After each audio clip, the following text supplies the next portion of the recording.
Assalamualaikum warahmatullahi wabarakatuh. Apa kabar semuanya? Selamat datang kembali di A3K Channel. Nah, kali ini saya akan membahas dan memberikan alasan saya kenapa tidak menggunakan label besi siku seperti yang ramai digunakan oleh teman-teman YouTuber lainnya yang katanya bisa menghemat biaya sampai 50%. Nah, berikut beberapa alasan saya.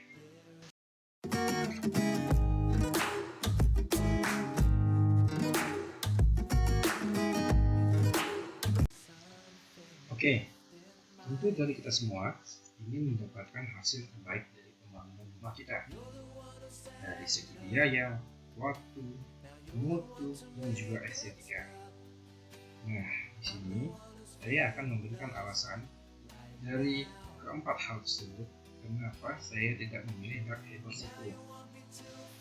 Alasan pertama yaitu dari segi biaya. Tentu biaya adalah hal yang paling utama dalam merencanakan pembangunan rumah kita. Nah, apakah dak hebel ini sudah memenuhi kriteria sebagai lantai paling murah? Berikut saya berikan data-datanya. Yang pertama, dak konvensional. Dak konvensional ini menghabiskan biaya sekitar 450.000 hingga 650.000 rupiah per meter persegi. Yang kedua, dak bondek. Dak bondek ini menghabiskan biaya 400 hingga 500.000 rupiah per meter persegi. Selanjutnya, yang ketiga adalah dak keraton atau keramik beton.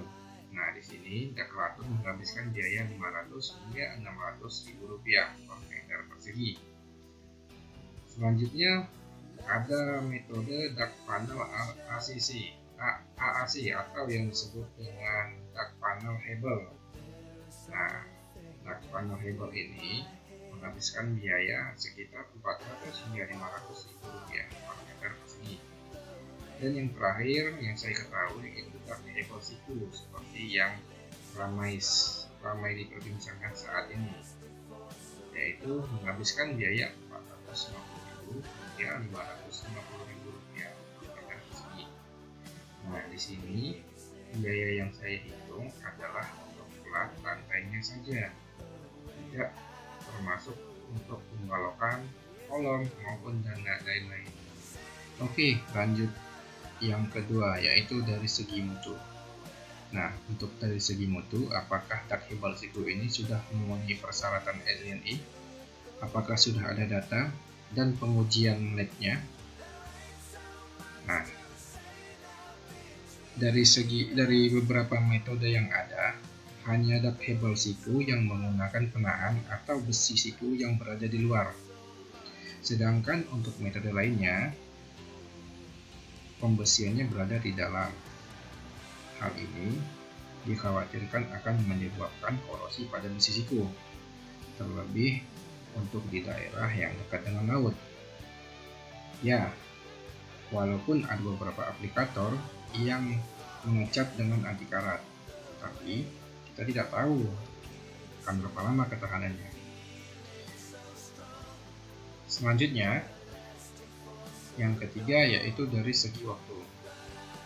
Dari segi waktu, tentu dak hebel siku lebih hemat dari dak konvensional. Akan tetapi, yang paling praktis dan lebih cepat yaitu menggunakan metode panel AAC atau panel hebel, karena tinggal disusun dan digluting bagian atasnya. Jadi tidak perlu ada pengelasan dan pengecatan anti karat. Nah, di sini pemasangan dak panel yang menggunakan AAC itu lebih praktis karena tinggal diangkat dan disusun. Oke. Dari segi waktu yang paling hemat menurut saya menggunakan panel AAC.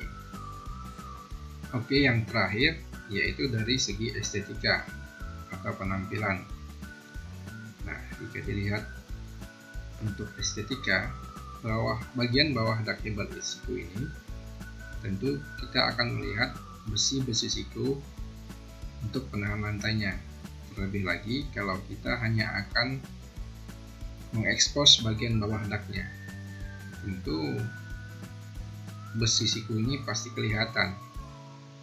Namun apabila ditutup plafon, apakah Hebel cukup kuat untuk menahan paku ataupun ramset untuk beban plafon, atau harus di skrup di bagian besi sikunya? Nah, kalau misalkan di skrup di bagian sikunya, tentu akan lebih merepotkan aplikator plafon. Oke, itulah 4 alasan kenapa saya tidak memilih duct Hebel siku dalam metode lantai yang saya kerjakan.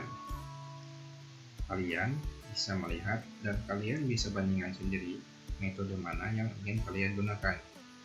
Tentu dari beberapa metode tersebut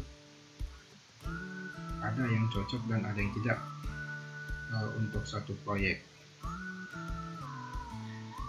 Oke, cukup di sini videonya. Bagi kalian yang merasa video ini bermanfaat, silahkan di-share dan di-komen. Serta jangan lupa untuk di-subscribe channel ini. Terima kasih. Assalamualaikum warahmatullahi wabarakatuh.